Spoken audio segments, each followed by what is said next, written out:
चलिए, एक सवाल से शुरू करते हैं। 1 अरब से ज्यादा लोगों के लिए एक रूल बुक कैसे बनाई जाए? ये वो बहुत बड़ा काम था जो आज़ादी के वक्त भारत के सामने खड़ा था। आज हम इसी असाधारण दस्तावेज यानी भारत के संविधान के बनने की कहानी और इसकी अहमियत को समझने की कोशिश करेंगे। और देखिए, ये सिर्फ कोई थ्योरी का सवाल नहीं था। एक देश जो अभी अभी आजाद हुआ हो, उसके लिए ये 1 अरब से ज्यादा लोगों की उम्मीदों, उनकी अलग अलग संस्कृतियों और उनके भविष्य को एक धागे में पिरोने जैसी चुनौती थी। तो आखिर ये किया कैसे गया? तो हर बड़ी कहानी की तरह इसकी भी एक शुरुआत है। और हमारे संविधान की कहानी शुरू होती है संविधान सभा से। ये उन दूरदर्शी लोगों का समूह था जिन्हें भारत की किस्मत लिखने का जिम्मा सौंपा गया था। इस टाइमलाइन पे जरा गौर कीजिए। ये दिखाती है कि कैसे एक छोटा सा आइडिया सिर्फ 15 साल के अंदर हकीकत बन गया। 1934 में एम.एन. रॉय ने पहली बार इसका जिक्र किया और 1949 तक दुनिया का सबसे लंबा लिखा हुआ संविधान बनकर तैयार था। ये दिखाता है कि उस वक्त राष्ट्र निर्माण का काम कितनी तेजी से चल रहा था। तो ठीक है, ये दस्तावेज इतना महान है, पर इसका सार क्या है? इसकी आत्मा क्या है?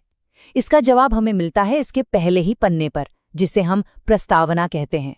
ये पूरे देश के लिए एक वादे की तरह है। देखिए, प्रस्तावना सिर्फ एक इंट्रोडक्शन नहीं है, ये तो पूरे संविधान की फिलॉसफी है। ये उन बेसिक प्रिंसिपल्स और मकसदों को बताती है जिन पर भारत का लोकतंत्र खड़ा है।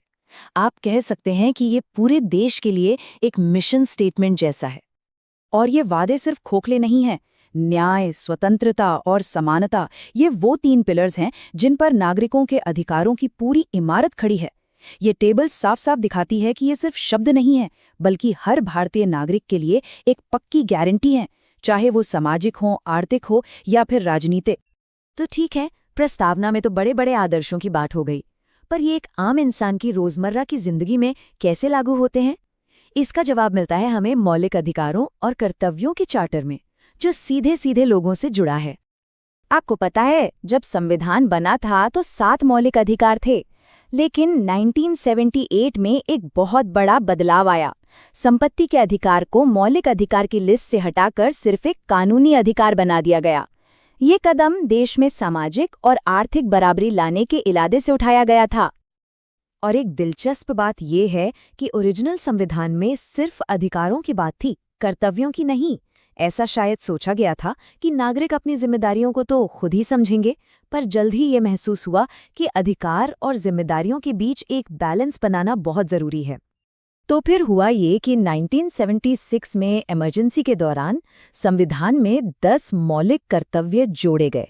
ये नागरिकों को देश के प्रति उनकी जिम्मेदारियों की याद दिलाते थे, जैसे संविधान का सम्मान करना और देश की एकता को बनाए रखना। और लिस्ट यहीं खत्म नहीं हुई। साल 2002 में इसमें एक 11वां कर्तव्य भी जोड़ा गया। इसमें कहा गया कि माता-पिता की ये जिम्मेदारी है कि वो अपने बच्चों को शिक्षा के मौके दें। ये दिखाता है कि देश के भविष्य के लिए पढ़ाई-लिखाई को कितनी अहमियत दी गई। अच्छा, अधिकार और कर्तव्य तो हो गए, पर इन अधिकारों की रक्षा कौन करता है? और ये कौन पक्का करता है कि देश संविधान के हिसाब से ही चले? इसके लिए हमें देश के शासन के इंजन को देखना होगा, यानी हमारी संसद और न्यायपालिका। भारत की संसद 3 हिस्सों से मिलकर चलती है। सबसे पहले राष्ट्रपति, फिर लोकसभा, जिसे लोगों का सदन भी कहते हैं, और आखिर में राज्यसभा, यानी राज्यों की परिषद। ये तीनों मिलकर कानून बनाते हैं और तय करते हैं कि देश किस दिशा में जाएगा। अब सोचिए, क्या होता है जब लोकसभा और राज्यसभा किसी बिल पर सहमत नहीं हो पाते? एक तरह का डेडलॉक बन जाता है। इसे तोड़ने के लिए संविधान में एक संयुक्त बैठक का रास्ता है। राष्ट्रपति दोनों सदनों को एक साथ बुलाते हैं और फिर लोकसभा के स्पीकर की देखरेख में उस बिल पर वोटिंग होती है। और इस पूरे सिस्टम पर जो आखिरी नजर रखती है, वो है भारत की सुप्रीम कोर्ट। इसका आदर्श वाक्य है, यतो धर्मस् ततो जया, जिसका मतलब है जहां धर्म है वहीं विजय है। ये लाइन संविधान और कानून के राज को बनाए रखने की इसकी सबसे बड़ी जिम्मेदारी को दिखाती है। और अब हम आते हैं संविधान की सबसे जरूरी खासियतों में से एक पर। ये कोई पत्थर की लकीर नहीं है, ये एक जिंदा दस्तावेज है जो समय के साथ बदलती जरूरतों के हिसाब से खुद को ढाल सकता है। और इसी लचीलेपन, इसी फ्लेक्सिबिलिटी का एक इतना बड़ा उदाहरण है कि उसे एक खास निकनेम तक मिल गया। बात हो रही है 1976 के 42nd संशोधन की। इसने संविधान में इतने सारे और इतने बड़े बदलाव किए कि इसे मिनी कॉन्स्टिट्यूशन या छोटा संविधान भी कहा जाने लगा।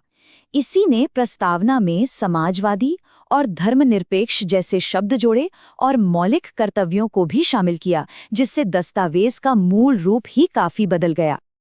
आज की तारीख तक हमारी संविधान में 106 से ज्यादा बार संशोधन हो चुका है। ये अपने आप में एक सबूत है कि ये भारत की बदलती सामाजिक और राजनीतिक जरूरतों के साथ कदम से कदम मिलाकर चलने की ताकत रखता है, और यही इसकी सबसे बड़ी खूबी है। तो ये सब हमें एक आखिरी सवाल पर लाकर छोड़ देता है। जैसे जैसे भारत बदल रहा है, टेक्नोलॉजी में, समाज में और दुनिया के मंच पर, तो हमारी इस मौलिक रूल बुक का अगला पन्ना क्या होगा? भविष्य के भारत को एक नई शक्ल देने वाला अगला बड़ा संशोधन कौन सा होगा? खैर, ये एक ऐसी कहानी है जो अभी भी लिखी जा रही है,